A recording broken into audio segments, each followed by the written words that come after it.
koze nteekateeka twagala nnyo okubeebaza Katikkiro yatukubiriza okwagalana okukola ate n'amaanyi so nsaba obubaka obwo okugenda mu maaso tusobole okulwanyisa obwavu n'okwongera omulamwa gwa mwanyi terimba nakatugamba buli mumwanyizo osirike mu kifo ky'okkaanira ebirala byonna ggwe buli mumwanyizo osirike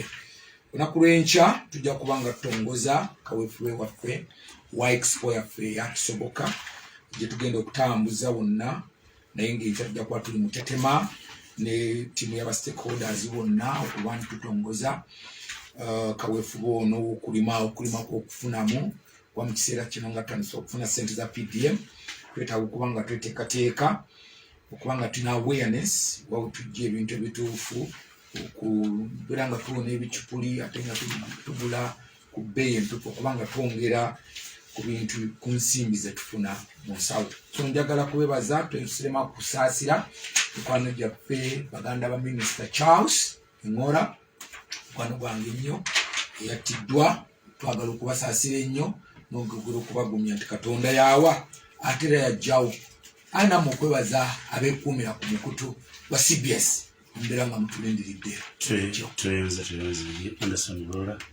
njagala okwebaza Meddy okwebaza Katonda tusobozeseza kubanga tusisinkanye nate omulundi guno netonda wiiki ewedde saalalika nafunamu emergency ezannemesa kubanga ntuuka mu budde waliwo bannalubaga abawuliriza puroguramu eno ngenzeeko olwaleero mu maka g'abakateeyamba enalukolongo nesanga abasajja abakadde n'abakyala Sister Lawrence Banyanya agamba yono puroguramu eyo tugiwuliriza tulabire Meddy puroguramu eyo tugiwuliriza buli kawungeezi so b'omu y'abakateeyamba enalukolongo obubaka bwammwe mbutuusizza naye nammwe mwebale kutuuliza tusaba Katonda bakwasizeeko abalwadde balina obulwadde omu eyo erina bingi byekyusiza ku bulamu bwange olwaleero bintuuse eyo yenjigiddemu mu butuufu Katonda waba akuwadde obulamu tobuzanyisa butwale nga kintu kikulu nnyo nnyo nnyo nnyo Meddy bingi ebibaddewo mu wiiki eno Minisita yakubiddwa amasasi omu ku basirikale be poliisi ekyanoonyereza okutubuulira ekituufu bingi ebyogerwa naye kufa kuba kufa ate ffenna tewali yakola application engeri kijja agenda kufaamu oba sasi oba jjinja oba accident okufa kuba kufa ndowooza n'okusalira omusango abafu sikisuubira nti nakyo kintu kya buwangwa bwaffe oba ndowooza yaffe Meddy kano kankogere bulungi omusirikale oba omukozi yenna aba aweereddwa omulimu okugukola so kiba kyabwewussa okulowooza nti omuntu byakoze ku mulimu gwe oba byalagiddwa okukola biba bintu oba oluusi bikozesebwa okusinziira kwani amuvuganya okusinziira kwani amwagala ani atamwagala abasirikale ne baba bakunyigiriza ne baba tebakusanyusizza ne baba tebakukoze bulungi omulimu gwabwe si gwa entertainment kino tukitegeere bulungi omusirikale si customer care nti yagaba customer care bamusomesa ebirimu gyabwe eva giba gya kusika muguwa so tuleme kubasaliranga musango baba bavudde mu bulamu bw'ensi eno nti oba oliawo bakola bubi emirimu gyabwe oluusi amateeka gabalagira nti bwe bamulagira alina kukola kyabamulagidde mu kifo ky'okutransfaringa anga oba okutwala obukyayibwa ku muntu ono individu eyalagiddwa nga naawe kennyini ayogera bwoti oli ku mulimu bakugambye ofuluma 12 toyinza kufuluma ku 7 oba ku 9 naawe oli ku biragiro nono omusirikale abeera ku biragiro tuyige okubasapootinga okubawa moral oba oliawo naye bayinza okuyigira awo okufuna amagezi ag'enjawulo so kitalonye ekya Minisita eyafudde ne bodyguard tulifuna omukisa nga tutuuse mu ggulu oba oliawo bonna bali tunnyonnyola ani yakola ki ani yatuusa KAIJA so speaker nja kutwala mukisa guno okulamusa abasajja n'abazaana ba Kabaka bwe tuli mu buwamba batava programu yaffe mwenna yonna gye muli njagala okubasaasira okusomozebwa kw'omuyitamu n'ebirungi ababifunye. Njagala okusaasira Honorable William Nzow ku birthday twali Kasese nga tuziika maama we bannakasese gye basaba Dr. Besigye amubuuza ku nsonga z'omusinga ng'obalada ensonga y'omusinga okuba nga ali mu buwaŋŋanguse ssebo namba nnya nkulu nnyo Kasese nagirabanga nga bali bagibuuza dokita nga balinga alowooza naye n'abagamba nti muganda wange naye banaamuteya mukwata abaza mukwata nga bakyalo bajja kuddamu era bamukole ki bamukwate era njagala n'okubasaasira ettaka nalyo lyazeemu ne ligonomoka n'ekyonji kuno teryasse abantu famire ga 200 tezirina wezeebaka era mu ngeri mu njagala n'okusaasira Honorable Joab Businge MP w'e Masindi municipality naye yafiiddwa taate waaziikiddwa olwaleero e Masindi tetusobodde kubeerawo zisobodde kubeerawo ne party president n'abalala basobodde okugendayo era n'okusaasira famire ya Kanewala minisita wa gender eyafudde olunaku lumu yakamala okuwa ku speech ku lunaku lw'abakozi nga iron nti minisita wa gender ate nattibwa omukozi nga bw'obadde oga abantu bangi boogedde ebintu bingi Medi nina dokita omusirikale yali antumye okukozesa omuzindaalo guno mwezi ng'ogweri ne muganda nga bwe twanyiza kawa amala okuyita wakadde ng'agamba nti abasawo abasirikale bennyamivu olw'okuba nti omusaala gwe bawa ba doctors abali wabweru w'obusirikale ba civilian doctors gwanjawulo n'ogwabwe so ng'aga nti banne naffe tuli ba dokita batunulemu nga nja kuyita wa Medi nkyogereko wa mine program bagirikodinga n'omukulu agiwulira sebeera mu ngeri y'emu ba drivers onade bodyguard ba driver era baali bantuma Medi okwesera omuzindaalo gwo omwana ngamba nga olunaku lumu ng'akeera ku makya avuga balamuzi nga kola bamugamba agende wa particular mulamuzi driver we yali mulwaddeko bw'atuuka mu office omulamuzi yamukasukira bisomuluzo bw'abikwata n'agenda mu motoka batu okwetwa tambulya gye balaga gwevuga weta bw'atuuka omusirikale yalamanya nga mula alina pisto talina mundu n'amusuula ku poliisi batuuse saa mulamu nga tuvuge tugende Embalala batuuka Embalala bw'atuuka batuuka awali loogi n'amugaa genda obuuzaawo hoteri sente za sente mmeka bw'afuluma ogenda okubuuza loogi ono yavuga buvuzi agenda okudda ng'emmotoka teriiwo omusajja agenze n'amukubira ku munaana ogwekyo tamuwadde sente za kusula naye ng'omusajja yasazeeko musale yaddayo nkya ku makya amuvuza ageze kamba so nti nabe empisa bannaabwe gye babayisa mbi so ekingi tugenda kwogera ku conditions z'abakozi bannafa abakozi tubatwale nga ekikulu buli muntu kyowulira kyoyagala muno akyagala ayagala okufuna embeera eno so bagaliza okuliza okulungi awo okulwa bakatuuka oli ku 89 kimanyi mukutawo oli programu eyitibwa KIRIZA OBA naku olwaleero nga abakulu bakoze okwanjula puliyambo bonna beetoolodde mu bakozi KAIJA agambye abakozi babuuzibwe ebirala byonna nange saagala kubuuka kugenda butali bwekyo njagala tutunuulire pulezidenti yabadde e Namutumba baetonye nyingi nnyo nga bakuza olunaku lw'abakozi ampuliza abakozi musi yonna gyekiri gyeruli olunaku baluyita International Workers Day oba osobola baluyita Labor Day lubeerawo nga lumu era kino bakituukako mu mbeera egamba nti abakulu basinga 1899 basinkana abakulu okuŋŋaana lwali Paris kiri mu France gye baatuula mu 1899 baali banoonya okulaba ki ekinaabeerawo babitanga International Workmen's Association nina bakikyuse ne bakiyita International Labor Day n'abakiyita Labor Day kyalimu n'ebigendo byali bingi nga baga nti omuntu aba asalawo nti omuntu akola essaawa 8 era empisa z'abazungu eyo gye twakoleranga tuyita shift era sawa 8 hours kale basalawo American Federation of Labor ne basalawo mu America eyo nga lumu wali lunaku kujibangako okujjukira bino bize bibeerawo bingi 1994 wali conference yatu yali yakubiri bannafa ba Social Democratic Party abali n'okuŋŋaanya trade unions ezo ebitongole by'abakozi era nga balimu kwali kungi olaba Kiwanda Uganda twakukozesa n'omutumba ni olw'ebintu president yayogedde ebintu byadde bingi era yagaziyiza kunagamba nti kanzije katono wa government omuntu atunuulira omukozi w'ebitongole nga CBS omuntu atunuulira omukozi w'ebitongole nga Coca-Cola oba bakola mu bantu betuleko bannaffe betuyitako abakola mu Bayindi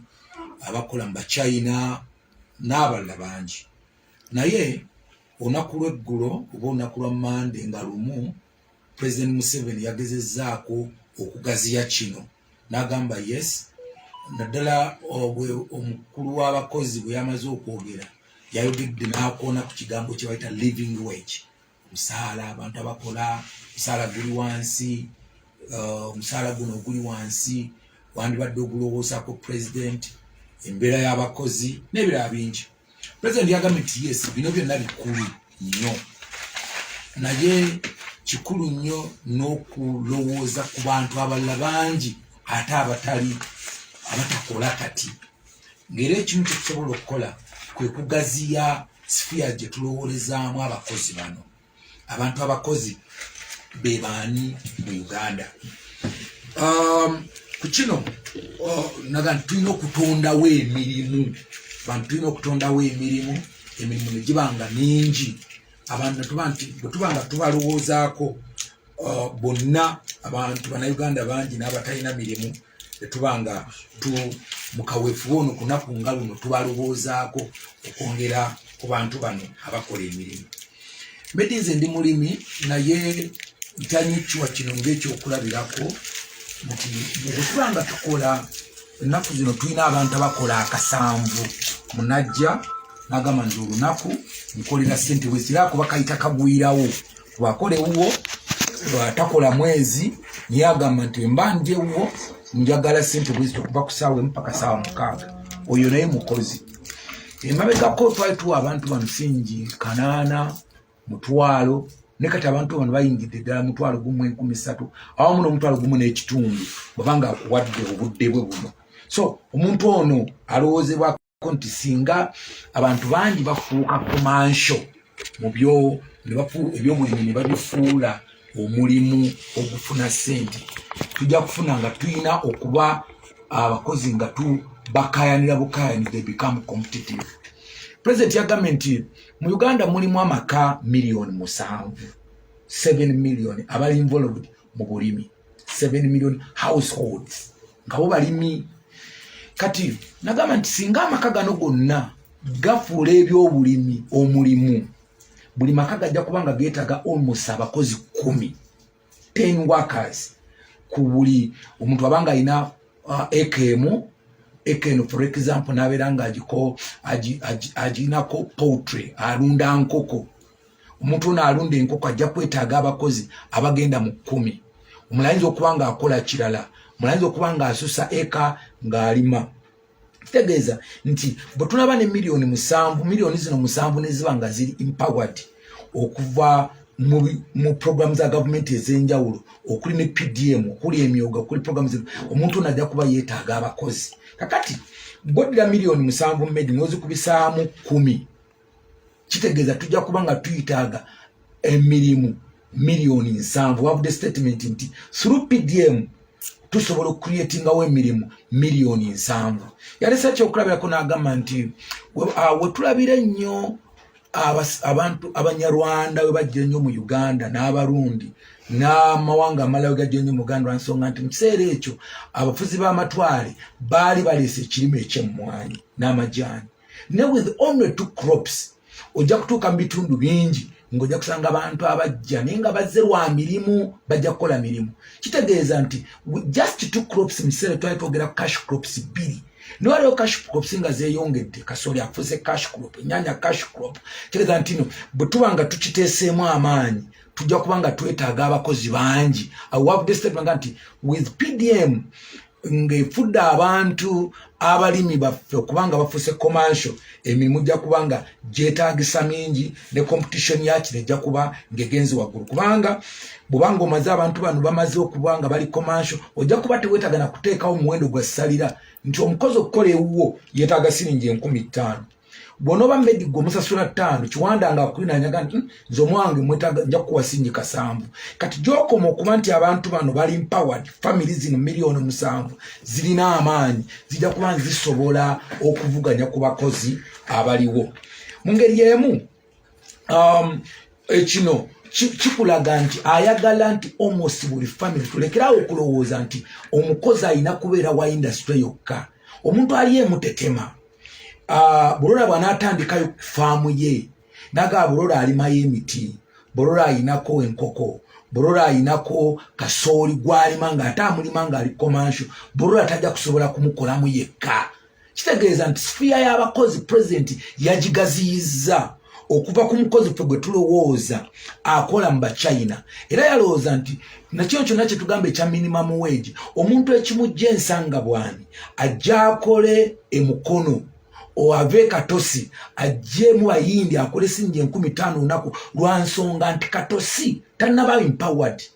kutuuka nti waliyo omuntu amwetaagisa okukola katosi singa bulola abeera katosi nekiwanda ali katosi ne media ali katosi yeetaaga omukozi ono era ng'asobola omusasula siringi 7 ng'ava wakaawe tekijja kumwetaagisa kuvaayo kujja ku luguudo kukola ano yes bw'anaaba wakujjawo omuchina kijja kumwetaagisa okusasula ssente nnyingi nnyo akusobola okumubeezaawo embarara ng'akyakolaawo kati kitegeeza nti gye tukoma okusinziira ku message ya president gye tukoma okuba nti abantu baffe mu kyalo banywezezza obubondo obuna bwayogerako bulijjo oba Uganda enywezezza obubondo buno obuna bwayogerako bulijjo omuli aka ICT omuli aka commercial culture omuli aka services tegeeza abakozi baffe bajja kuba highly competitive kuba buli muntu ajja kuba abanoonya naye gye tukoma okuba nti twesibanga bwe twalinga luli traditional cash crop erina kuba mwanyi erina kuba majaani erina kuba kino kitegeeza nti nno awo tujja kuba nga twesibye watono nnyo kati tugaziye spheres zaffe tugaziye akatimba kaffe akalowooza ku mukozi ono president mungera bw'oyogedde medi yagala nti wakyaliwo ebintu bibiri kati ogukyali omuziziko ekisooka be bantu abavunaanyizibwa okuwa license abagala okutandika wano industries balwawo nnyo nga banoonya kintu kidoogo banoonya kickbacks ogenda kutandika omulimu wano oyakutandika factory sokompeeyo kano nakyavuddiraga nti yateesewo desk agenda kuteekawo desk actually eri special nga investor akuba direct nabadde nja kutandika naye bwe nagenze wa so and so yangambye nsooke muweeyo kino kati ekyo tekifuula bufuuzi kuba nti nno abantu abo baba discourage okutandika wano emirimu naye kifuula the cost of doing business in Uganda being too expensive yawadde ekyokulabirako aludde ng'era akiwa nti omusajja omu yalina factory gyaga okutandika ebijimusa actually nabakyala etororo naye yalemesebwa abantu bano abaja atuuka ekiseera nga ne sente ze yali abaliira okuba nti factory netandika n'atagitandika olw'ensonga nti bano abamuggyako kintu kidogo agenda okwejiza ne sente ze yaleeta okuinvestinga ne ziggwawo president agenda kino ngenda kikolako kubanga bano yabategedde ekyokubiri kati ate olutalo lwayingiddemu ne bapoliticians bennyini bapolitician ki kye bakola nti ate bapolitician kubanga ye politician ayinza okuba talina wali nti alina okusayininga license naye ate naye bwalwawo n'abeera ng'embeera agifudde enzibu nnyo ey'abakozi abantu bano abagala okutandika industries wano osanga nga tebasobodde kutandika kubanga era when the politicians are corrupt ne beegattawamu ne ba civil servants kifuula okuba nti kijja kuba kizibu nnyo okucreatinga emirimu mu Uganda so nze message ya president kyenagirabyeko nti yagaziyiza sphere zaffe ez'okutunuulira omukozi yaani n'ava ku mukozi ono gwe tumanyi wa CBS n'ava ku mukozi gwe tulaba akola mu Bachina n'agenda dda ku mukozi w'e Masuuliita akola ku faamu ya so and so of course n'okuwa ekitiibwa aga nti kino tekijjawo minimamu we tuyinza ogirowoozaako nabino bonna ne polite y'abakozi nkulu nnyo naye nga tugirowoozaako tulowooza ate ne ku bantu abalala millions ez'abantu endala ezitalina bwe zikola buli zibeera nga tezina bwe zikola kyova olaba zinyigirizibwa ne zijja eno ne banyigiriza mu bifactory by'abayindi mu bifactory by'abachina naye singa tuba tukoze empowerment eri bannayuganda bonna ensonga eno ey'obutaba na mirimu n'ensonga ey'okulowooza ku muwendo ogw'essalira omuntu gwe yandibadde akolera tujja kubanga tugonogedde eddagala. To me that was enough. Ate nayongerako nti ne infrastructure bwebanga yeyongeddeko enguudo yayise ku luguudo jjo yavuze emmotoka okuva e Kampala paka Namutumba yavudde wano n'atuuka Mukono n'akyama ku Kisoga n'ayita Nyenga n'agukira ku bridge wali Ejinja n'avuga paka Namutumba amagenda n'amadda yanaga nti okay ebinnya babyogerako naye envuze oluguudo ono okuva lw'envuze okuva e Kampala paka lwentuuse tetuganye naye newankubadde boogera ku binnya ebiri e Kampala which is very important tulina okubifixinga naye boogere ne ku nguudo nga zino zentambuliddeko because he moved over all those kilometers ng'ali ku mmotoka tiyagendedde mu nnyonyi to and flow. So naye nagamba nti infrastructure eno bw'eba egenzeewo ejja kusobozesa abantu baffe abatandikawo emirimu okuteekawo emirimu okusobola okuyamba bannayuganda. To me it was a good message eri bannayuganda ate neri industry ey'abakozi. Mulimu bwe kiboogera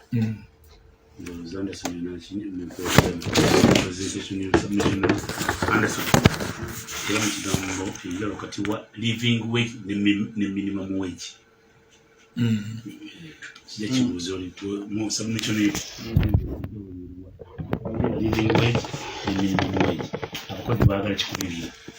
Anderson Bulolo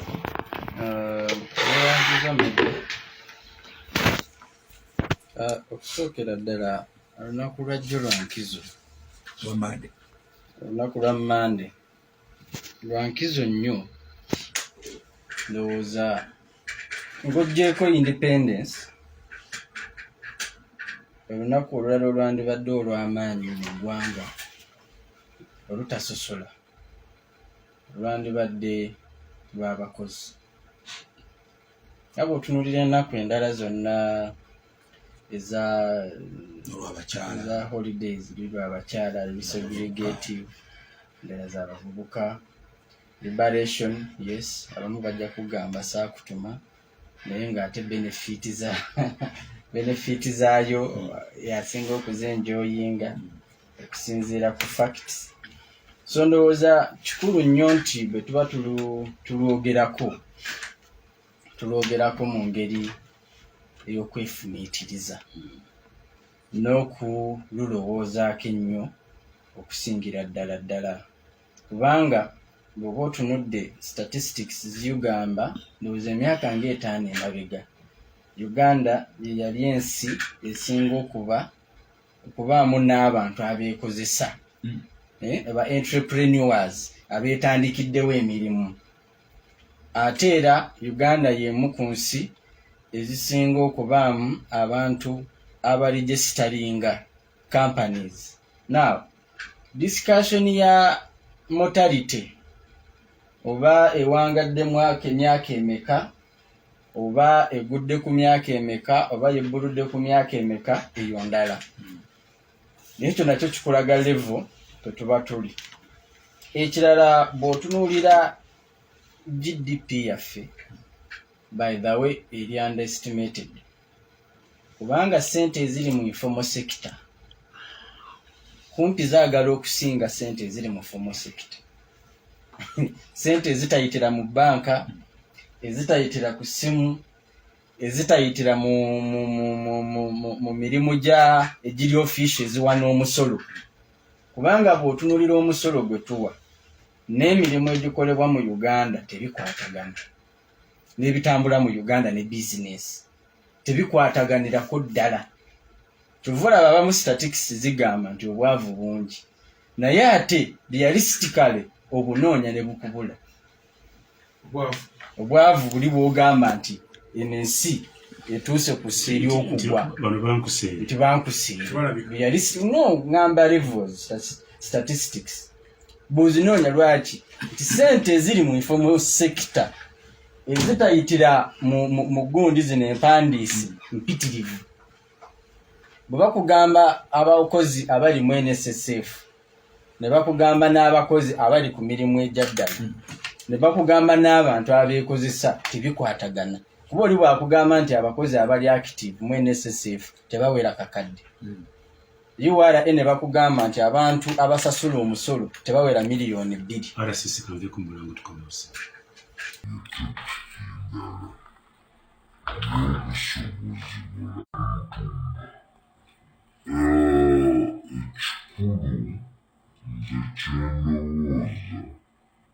Minimum wage at some point newankubadde ekiseera kituuka yene yedimandingi yabweyagambye neye creating nga it is evident omuntu omusasula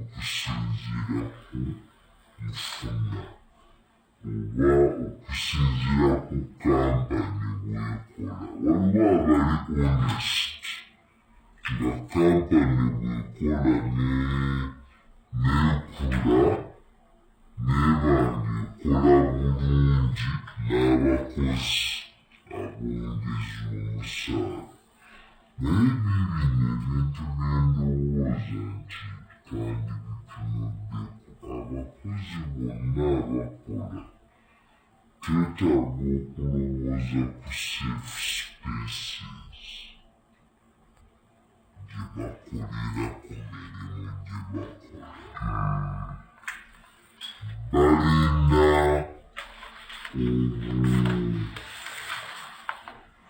safety balina kijja kukiyita bukuumi naye balina ebyetaago balina environment embeera gye bakoleramu. Osanga omuntu akolera mu kanti ezirina n'ebintu ebisobola okukosa obulamu bwabwe naye nga tebalina PPEs, personal protective equipment, talina gloves, talina mask akolera mu mukka, talina gloves akolera mu chemicals, talina magetsi,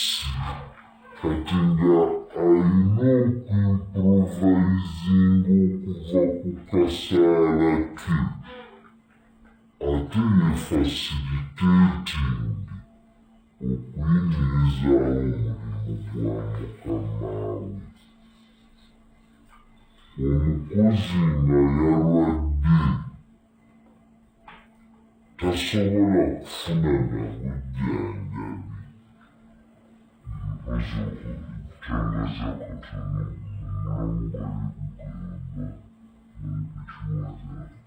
ya gye bayita middle class ne bwogugole nga bajja kugamba meka mtufayininga omuntu asobola okugula emmotoka, asobola okufuna apartment, asobola okuwerera abaana be, asobola okutwalako abantu ku weekend balya ku restaurant mu holiday. Nabali be bayita abagagga boyinza okutya bananyine kampuni. Olunaku lwa Labour Day si lunaku lw'abantu abali mu middle class. Olunaku lwa Labour Day si lw'abali ab'embeera ennungi. Olunaku lwa Labour Day bwe baabano abantu abali abakozi abali ku bottom. Abantu abasinga batafaako nnyo nga bapulaninga. Era olunaku lwa Labour Day luli mu kulwogera abakozi baluteekawo nga boogera ku mbeera zaabwe ezasooka zaali ssaawa. Mbwe ssaawa ze tukolera ekyaddako Medi ekyali kule badde yembeere ya bulijjo nti bye tukozesa nga bwotera okulaba abakyala bakola ku nguudo bwotera okulaba bana abasawo bannansi nga basaba iziga protection yes ebimuyamba okubeerawo kati bano badde boogerako abo be basaba minimum wage gye badde oyogerako Medi si kituufu nti wantu waliwo living wage tekiriwo waliwo abalina Medi living wage Medi omuntu goba housing allowance ne bamuwa emmotoka ne bamuwa airtime ne bamuwa lonze bayita entertainment fee ne bamuwa out of station ne bamusasula omukozi awaka oyo ali eri RCC abo tabalowoozezaako waliwo abagifuna nezitanga waliwo abantu nga allowance zaalina n'omusaala gwafuna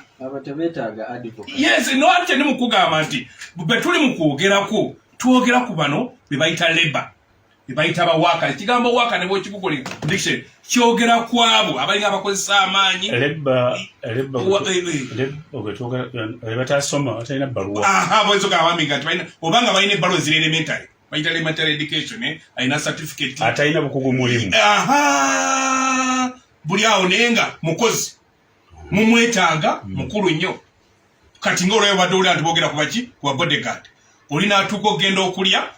n'amuleka nga talidde nga bw'olaba olina maidi awaka n'ogamba mujja kulya ennyama tajja naye nga omukyalo oyo maidi awaka yake ne mugenda out agenda mutuuse okgenda okusaala idi ye ne mumuleka awaka naye nga yasiiba ne mugenda okusaba Christmas ne mumuleka awaka naye nga ne muki mukristaayo awedde emirimu awaka yasooka okuzuuka ku makya teyasema kuggalawo naye ng'omusaala gw'Emitwalo 5 ali nagyo temugimuwa ne mmala omwaka tujja gikuwa ku mwaka ng'oddayo ewammwe ne gutuuka ku mwaka nga togimuwa abo betuli Medi tetuli mu kwogerako nti embeera zaabwe Medi ziri zitya tetwogerako be bakusaba minimum wage nti tufune akasente akatandikirwako Medi nga batu tebagatuwa contract ono gundi babadde ayogerako wano restaurant bayogerako nti omuntu n'okozesa banna b'abantu n'obafuula ba waitresses mubale ku intern naye tomusasula naye nga ali mu kukola mulimu omulimu gwakola gwe bali mu kusasulamu gwe n'omusubu kuba abantu amu bagakulowooza tetwogera ku bakozi ba gavumenti bokka Medi twogera ku bakozi bonna kubanga olunaku lw'abakozi across gavumenti tugibanja abaayo naye nammwe abakozesa olina bapoota waliwo omutomo gwe nalinga manyi ng'akozesa abaana ku kizimbe bw'atuuka ssaawa 6 nga yeekyanga mbusonga kwakusasula mbwamugobye ssaawa 6 omwana kuva ssaawa 2 yeetikwa omusenyu yeetika buloka kakati ng'akendeza mu katimbo awo aba akendeza costs naye Katonda akoze ewuwo ku mulimu ku sayitiyo okuva ssaawa 2 mpaka ssaawa 7 ye mbu n'omalamba olunaku lufudde Medi olunaku ewaffe mu ekereziya mu 5 okumanya nti baatwalanga lukulu ne baluwa St. Joseph taata wa Yesu lukuzibwe nnyo nti kubanga yali mukozi nga yali kapenta kanti abantu bano keze okubalowoozaako tubawo omuntu gwe tuta taata wa Yesu tulujjukirengako Medi mwezi ensi abantu bano baleba kyovola basawo zi unioni wanozola unioni zibakuba tebakidda zibeerewo bwe zoogerako nti babyabufuzi era nawe Bungereza gy'omanyi gy'otera okubeera waliwo Labour Party ekyagirwa amaanyi kwogera interest ez'abano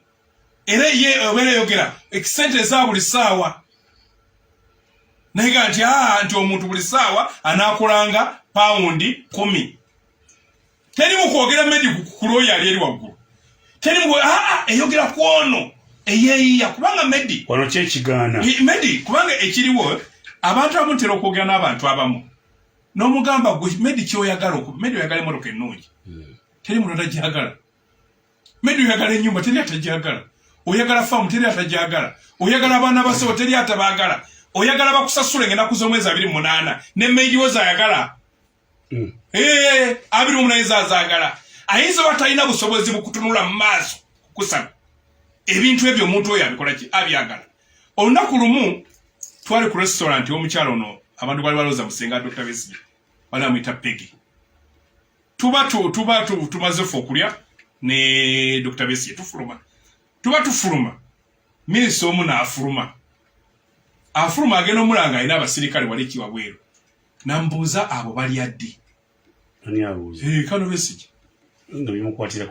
embuuza how are you nambuuza abo bali addi tebikwatako bwayita obuvunaanyizibwa nti medi buli kintu medi kyolowoozaako kubanga olw'emedi abantu abasinga omusaala omunene bebasinga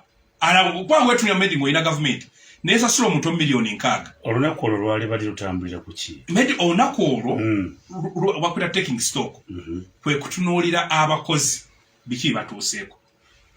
n'otunula abakozi biki bebeetaaga twatuuse ku lunaku olwo ngeri abakozi abatadde ebikolwa byabwe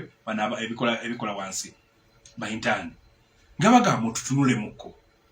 bateeseteese budget eddako temuli mu ssente zaabwe babagambye bagenda kukola nga bayintaani boono omusajja ono gwagambye wa restaurant nti bagende mu malwaliro bakole emirimu nga badokita tebaliiwo nga bakola emirimu ebitundu 7 ku 100 mu ddwaliro naye nga tebasasulwa kakati omwana oyo wasula gavumenti eno wali emulago awali amayumba g'abasawo bawosudde UTC mwagamba nga oli alinyira obwere atambule obwerere teriiwo walingawo mwajira food and beverage yemwakola nti agenda afuna ebintu ku sente entono tekola ki n'abasinga balina amashop tebikyaliwo kakati bavuganya ne medi afuna omusaala kati yatunda mu katale takumanye mbwe erika ligyokologa babuyambi kati omuntu alina stress eya rent alina stress eya transport alina stress ey'ebyokulya kakati omuwadde ajjanjaba abantu bana bakatale boyogeddeko lebadde bakwata bakanabe anti kanaabe gwe nanyini washing bay yes gwe nanyini washing bay kubanga siye waliwo nanyini wo alina nakwata receipt azoza oba mutwalo oba gumukitundu nga babooza n'engini oba ebiri oba mitwalo 5 okusinza ku motoka omunene bwayo eri kibasasula ssente omwana oyo omulowoozaako mbu yeetagala nki kumakya gugwe okimanyi mbw asasula rente okimanyi mbw alina omukyala gwasiibula ne bwaba girlfriend mbugenze kukola okimanyi alina maama we gwe yagamba mu kyalo nti ali Kampala akola kuba mu mind ekimu mu medi ku kyaleeta zino olwaleero twatuuse obukyadde kibadde balina okwogerako ebizibu ebyali mu NSS safe ebyasirikizibwa amabaati omukulu yabadde alina obyogerako kubanga ezo sente zabaki z'abakozi gw'ozoogerako ki medi ekyaleeta World War ekimu kukyeneneze NSS World War ekyaleeta abasajja nga bayitira ne Mussolini basukira ku ezo ensonga nga gavumenti ezaliwo ebiseera ebyo nga zetutunulya abakozi yeyitira n'abagamba oba tubasa bagulira ngo efe twambale esaati ya brown tufaanagane nga ne bw'ojambala wiiki tugamba mu uniform ng'alinga abakubagiza kakati n'azimbira okwo n'abeera popular kyekimu ne Mussolini kati UN bwe yajja n'egamba kyekyaleese obuzibu mbwe embeera gye tuyisa abakozi nereeta International Labour Organization eya UN nereeta gundi bagita social security wano gitya NSSF nga kyebigendererwa okunoonya nti oyo omukozi embeera yeesanyuke aleme kuba na stress akola omulimu gwa mukama we nga gumusasula naye asobola okuwa omusolo okulabirira abaana be n'okwerabirira abeere bulungi message teyawadde ssuubi message yabadde eyogera ku abo abatalina mirimu olwo lwali olunaku lulala yali alina okuloonya olunaku lulala ayogere ku bali unemployed mirimu emiliyoni 7 ayogera ku abo abatalina olwayadde ayogera ku abo abalina naye nga bagamba tulinga abatakola meri n'osanga omuntu ng'alina omulimu naye ng'alina buli dduuka limubanja kuba mukama we tamusasula alina simanya salaironi alina sima bano sima mpenyu gundi simanya nkuweki alina sima Christmas loan alina school fees loan nga buli kaloni kali kuki kuye kubanga omusala gwalina tegumuyamba omuntu yaligenza picking loan ng'agiteeka mu kintu kigenda kuzza naye oba medi ogenda picking loan okugenda president kuwa ssuubi teyayogedde n'abakozi